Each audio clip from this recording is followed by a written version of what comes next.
Statement of Dylan Anderson regarding an unusual pig he acquired on his farm near the Marlborough Forest, New Zealand. Original statement given July 2nd, 2014. Audio recording by Jonathan Sims, Head Archivist of the Magnus Institute, London. Statement begins. Pigs are tricky. They are very intelligent animals, but I've found I can never completely bring myself to trust them. They can be your best friend, then tackle your legs from behind if they're feeling mean. And when a pig hits you, you know you've been hit. It doesn't help matters that I am acutely aware that a pig would be more than happy to eat me if the opportunity came up. They're true omnivores, and they wouldn't necessarily even do me the courtesy of waiting until I was dead. I've heard more than one grisly story of a farmer passing out drunk in a pig pen, and in the morning there's only bones. Had my cousin Melinda visiting a few years back with her son, and I told her to make sure and keep the baby away from the pigs. I still remember the dawning look of horror on her face when I told her why, like she couldn't believe that a pig would just eat a baby. But most pigs would. Most pigs will eat just about anything that doesn't stop them. I feel I may be doing pigs a disservice here, to be honest. When I say a pig can be your best friend, I'm not exaggerating. They can be tremendously affectionate creatures, and I've known more than one pig that I've put in the running against any of my human friends. But it's hard to get past the idea that if my human friends would draw a cock and balls on my face when I'm sleeping off the drink, my pig friends might just eat me. They probably wouldn't, because we're friends. But they might. It's not even like I run a proper pig farm. I just keep a few at a time, since they're quite handy to have about. A couple of pigs are a great way to dispose of waste, and their manure is great for composting. And I can't deny when it's their time, they are quite tasty. And I do sell the meat, though I take a lot of pains to make sure people know it was raised cruelty-free. I take care of them. The point is, I certainly have never had so many pigs that I would lose track. And I know I never bought or birthed the monster pig. When I first called it that, it was just because it was huge. I never got a chance to properly weigh it, but it must have come in at around 300 or 400 kilos. I don't know if you know about pigs, but that's big. Bigger than big. It's a monster pig. I didn't find out about the rest until, well, I didn't know. I don't know where it came from. I didn't buy it, I didn't take delivery of it, and as far as I can tell, no one else did either. It's a bit hard to tell as this was back in March, so the Merlot harvest season was well underway. As you've seen, while I do have a few pigs, this is a vineyard. We supply grapes to a lot of the bigger winemakers around here, and I'd been toying with the idea of starting my own label, but haven't really done anything with it yet. When you're writing this up, make sure it's clear that we're near the Marlborough Forest. That's not the same thing as the Marlborough region, which is famous for wine. That's on the South Island. I just don't want there to be any confusion. Where was I? Yeah, it was the height of the Merlot harvest, so most of us, myself included, were out in the vineyard for pretty much the whole day. I hadn't checked on the pigs in a while, but the next time I headed into the sty, there it was, sat in the corner, just encompassing the corner, its bulk filling the place out as the other, smaller pigs tried to find somewhere to be that wasn't next to it. It just sat there and stared at me. I didn't like staring back at it. It made me feel strange, like it was sorting me into cuts of meat. There was more in those eyes than I'd ever seen in another pig, hidden among the rolls of pink flesh. They had malice in them. The pig wanted to hurt me. I'm sure of that. I didn't know what to do. I asked around to see if anyone knew where it had come from, but no one had any idea. They were just as baffled as I was, though they could see it, which was, a relief. Or not, since it being real meant it had to be fed. Part of me did consider immediately trying to send it for slaughter, but something about the way it looked at me, almost daring me to try it, a thin trickle of pink saliva glistening around its mouth. I'm absolutely sure if I'd asked Manawa or any of the others to bring it out for that, they would be dead. In fact, the more I think about the whole situation, the more certain I am that the monster pig wanted nothing more than to kill and eat me. It just didn't want the hassle of breaking out of the sty. though I'm sure it could have if it really wanted to. I tried to feed it, but it was so huge, it ate so much, and there wasn't enough for all the others as well. It wouldn't need to be violent, it would just shift its mass towards the trough and the other pigs would just be moved aside. When it ate, I got a closer look at that mottled body. It was covered in small lumps and marks that at first I thought might have been ticks or some other sort of parasite, but as I got closer I saw that they were scars. Shot scars, most of them, with some that looked like they might have been from spikes or axes. One of them looked like finger marks. As I stared at it, still stood in the pen, my eyes darted again to the gate and the lock that was now looking far too flimsy. It could just leave and attack. There was nothing I could do to stop it. I just watched it eat all the food. Not enough food, apparently, since after a few days of this, it decided to supplement its diet with poor Toby. I'd looked after Toby since he was born. I'd helped birth him. He was my friend. So when I saw what was left of him lying in the pig pen on that damp Tuesday morning, I'm not ashamed to say that I cried. He was the first of my pigs to go, but I was sure he wouldn't be the last. I tried to get the other pigs out a couple of times, move them to another pen, but the monster would start to shift its weight towards me with alarming speed and I would always run away like a coward. The only time I seemed to be safe was when I was bringing food. This went on for months. My brother Kurt came for a visit at one point. He said he planned to stay a couple of weeks, but the very first night I was woken up by the sound of movement outside of the farmhouse. I grabbed a torch, popped on my boots and headed outside. I didn't even consider not checking the pigsty first. Sure enough, as I got close I heard something, though it wasn't entirely clear what it was. It wasn't the sound of a colossal pig eating my brother, though, so that was encouraging. It was him, though, stood there, staring into the darkness.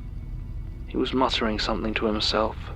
I think the words were long pig, short pig, wide pig, narrow pig.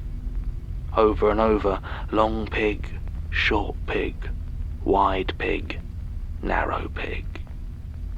He didn't seem to be entirely conscious, so I was reluctant to wake him. I didn't think it was a nice situation to become aware of all of a sudden. That said, when he reached over and started fumbling with the latch, I quickly changed my mind and shook him awake. His eyes snapped open properly and immediately focused on something behind me, in the sty. I didn't need to look around or ask him what he was looking at. His pale, stricken face told me plain enough what it was. To his credit, he managed to stay another 3 days before he had to return to London on a business emergency.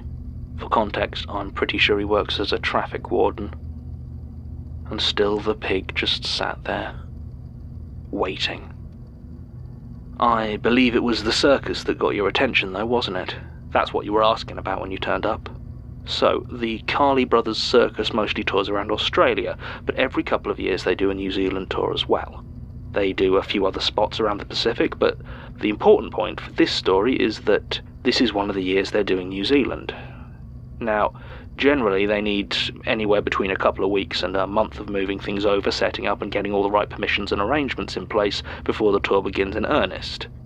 I went to school with the brother of the guy who runs it, so the last couple of years they've done this, I rented out one of my larger unused fields to them for their staging area. It's pretty easy money, and they don't need to use my facilities and tend to be almost entirely self-contained. The first year they did it, there was a lot of trash left behind we had to clean up, but apparently someone bashed the right heads together about it, since last year there was barely a cigarette stub left. So the arrangements were all made, and the Carley Brothers Circus moves on to one of my fields for a month.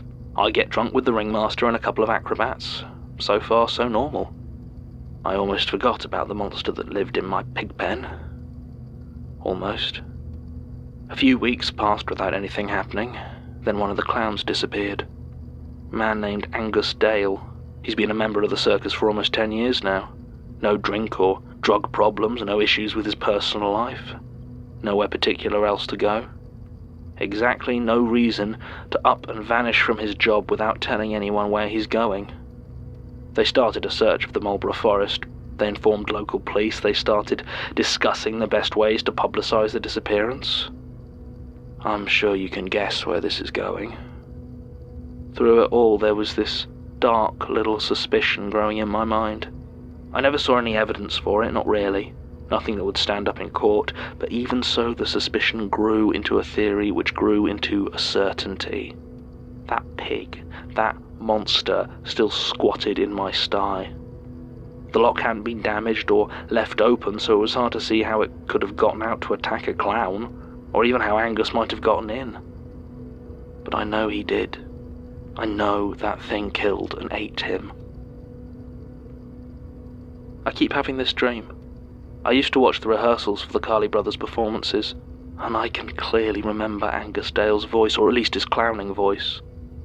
I was watching him perform, but instead of a comedy skit or a bit of slapstick, he would sink his teeth into his limbs, with this crunching, cracking sound, gradually eating himself.